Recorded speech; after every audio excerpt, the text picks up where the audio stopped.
stars are right, and that means it's time for another episode of The Whisper in Darkness. I'm your host, the Man from Lang. Thank you very much for joining me today.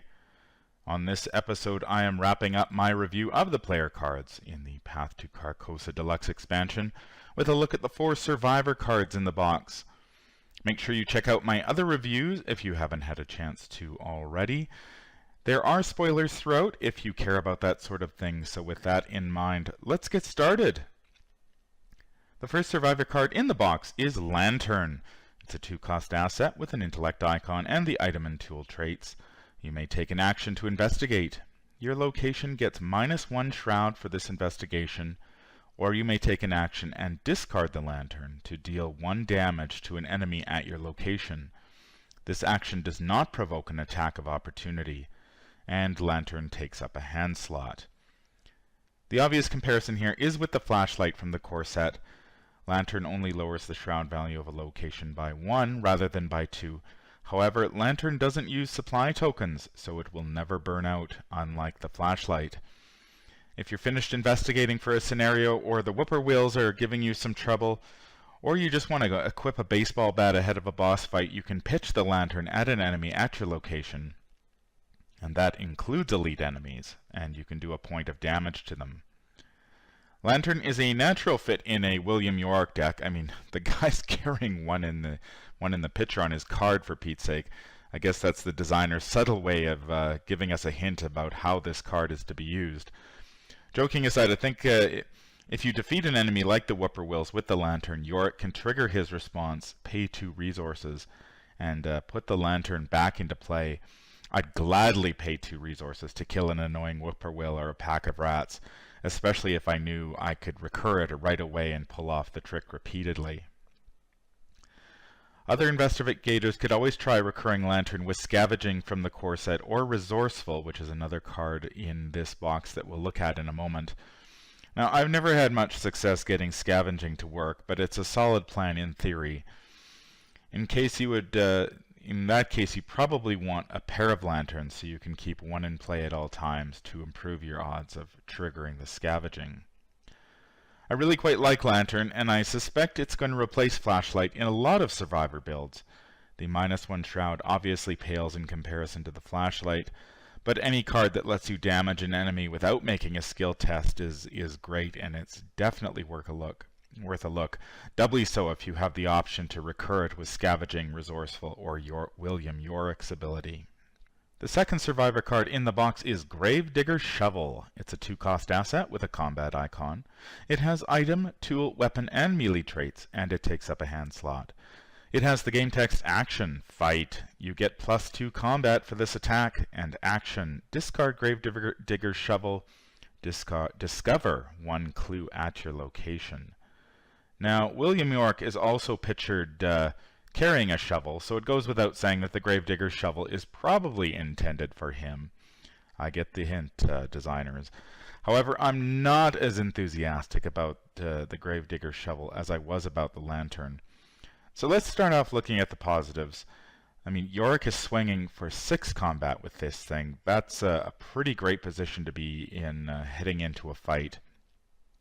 Gravedigger Shovel only takes up 1 hand slot, unlike the baseball bat from the core set, which offers the same combat boost, and Gravedigger Shovel's relatively cheap at 2 resources. Now, the second ability is where the shovel really starts to shine. First, of course, it synergizes with Yorick's recursion ability, which is to be expected. Secondly, the ability to discover a clue without making a skill check is huge. It also compensates somewhat for Yorick's woeful intellect of 2. If Yorick runs into a high shroud location, he can always pitch the shovel to pick up a clue and keep on trucking.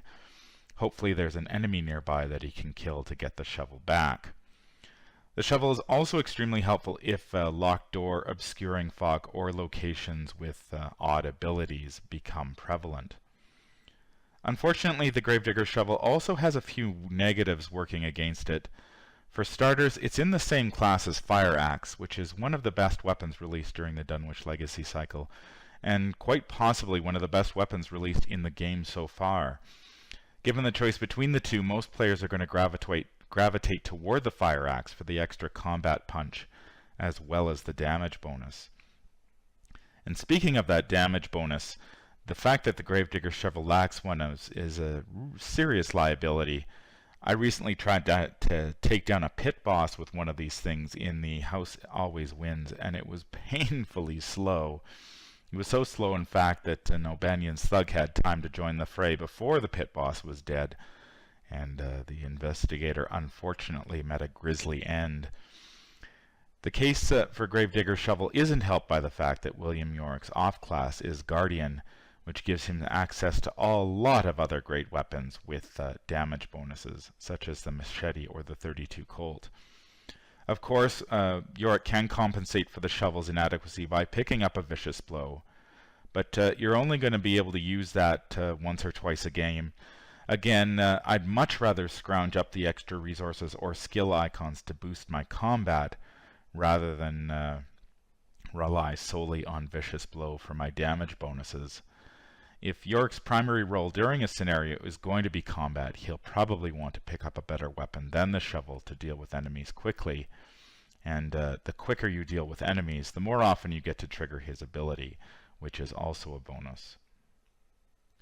I'm really torn about Gravedigger Shovel. The ability to discover a clue, to discard it to discover a clue is awesome, and it really synergizes nicely with William Yorick, but, and this is a big but, it lacks that damage bonus, and I think that really hurts its potential in combat. I mean, Yorick can swing for 6 with it, but if he's got to do that 4 or 5 or 6 times, that's just going to be way too slow. I could see putting these one of these in your deck for emergencies, just in case you do run into a location where you have trouble gathering that clue, but I don't think I would be playing this as my main weapon. Fortunately for William Yorick, at least, he has plenty of better options, both in Fire Axe as well as weapons from the Guardian class. The third survivor card in the box is Hiding Spot. It's an event that costs 1 resource and has 2 agility skill icons. It has the tactic and trick traits and the game text Fast. Attach Hiding Spot to any location. Each non-elite enemy at attached location gains Aloof. Forced at the end of the enemy phase, if a ready enemy is at attached location, discard Hiding Spot. So here's a really neat card with some great flavor text. I love 1 Mississippi, 2 Mississippi. That can save your life if you run into an enemy or enemies that you're not prepared to deal with immediately. All non-elite enemies at the location, including hunters, gain Aloof, which means they won't attack any investigator at that location for at least a turn, possibly more if you can find a way to exhaust them. Meanwhile, the investigators may take actions to prepare for the coming battle or slink away as they see fit. So if you happen to play this in a multiplayer game, you could be preventing attacks, multiple attacks against multiple investigators. In that respect, Hiding Spot is at least as good as, if not better than Dodge, a staple from the Guardian class in the core set. Dodge will prevent 1 attack against an investigator, and Hiding Spot could potentially prevent many against many different investigators. Now there are all sorts of tricks you could play, tricky plays you can pull off with Hiding Spot. If you're playing the Essex County Express, for example, you could play the Hiding Spot on the engine car well in advance of arriving there, setting up a safe haven in the event an enemy turns up while you're trying to discover the final clues to finish off that scenario. You could also use Hiding Spot to take some of the pressure off investigators during the heat of the battle. Say if you've got William Yorick or a Guardian armed with a machete engaged with 2 enemies, a well-timed Hiding Spot would make both enemies aloof, enabling the Guardian to engage them one at a time with a fully armed and operational machete that's able to do its full damage. I'm also curious whether an investigator like Wendy Adams could chain together several hiding spots using cards like Resourceful from this box and Wendy's Amulet to replay them from the discard pile, creating this chain of hiding spots as she moves from location to location. I think that would be an interesting deck to try. Sadly, Hiding Spot only works against non-elite enemies, so you can't use it to hide from the hunting horror in the Miskatonic Museum. Still, I think you could find a lot of uses for it, especially in multiplayer, so it's definitely worth a look. The 2 agility icons also make it a potential replacement for manual dexterity in a lot of builds. The final survivor card in the box is Resourceful. It's a skill with intellect, combat, and agility icons, and the innate trait. It has the game text, if this skill test is successful, choose a survivor card not named Resourceful in your discard pile. Add the chosen card to your hand. Now, recursion is in the survivor color pie, and Resourceful is one of the most versatile recursion cards yet. William York, Wendy's Amulet, and Scavenging let you recur assets, events, and items respectively. Resourceful goes one step better. If you pass the skill test, you get to add any survivor card, with the exception of another Resourceful, in your discard pile to your hand. Now, I'm not quite sure why this has intellect, combat, and agility skill icons rather than a wild icon. I'm guessing the designers didn't want players abusing this with willpower skill tests. Most willpower skill tests are triggered by treachery cards or are performed by mystics, so perhaps there is some sort of abusive combo there I'm not seeing. Perhaps the designers didn't want Min, one of the new Seeker Investigator from the Path to Carcosa, to have access to yet another card with a wild icon. Regardless, Resourceful will let investigators who can take it pull off so many crazy shenanigans that it's impossible to list them all here. Resourceful is like having a 3rd or 4th copy of your most powerful assets, events, and skills at your fingertips. Did your copy of Peter Sylvester meet an untimely end? Now you can bring him back to your hand and replay him. The same goes with Aquina or the Stray Cats. If you want to play Look What I Found, Lucky, or Will to Survive 3 or 4 times per game, Resourceful is your ticket. You could even play Resourceful to recur a chance encounter to recur the red-gloved man from Lost in Time and Space. Play your cards right, and you could keep the red-gloved man in play for 5 turns, 7 if you're also playing Wendy's Amulet and the Stars Align. And don't forget that survivors aren't the only ones who get to play around with recursion. Agnes and Min can also get in on that recursion action too. Now, recursion is an incredible effect in just about any game, and Resourceful is a pretty amazing card. I think it's a testament to recursion's power that just recently in the Android Netrunner LCG, the designers removed some of the recursion cards from the game because they were just too overpowered. I've been having a lot of fun with this card in my Min deck, and I'm looking forward to seeing what kinds of tricks I can pull off with it in the future. If I had to pick a card that the community will break at some point in the future, this one would be it. I think people are going to find all sorts of ways to abuse Resourceful, and I'm looking forward to seeing what they come up with. That will do it for my look at the survivor cards in the Path to Carcosa.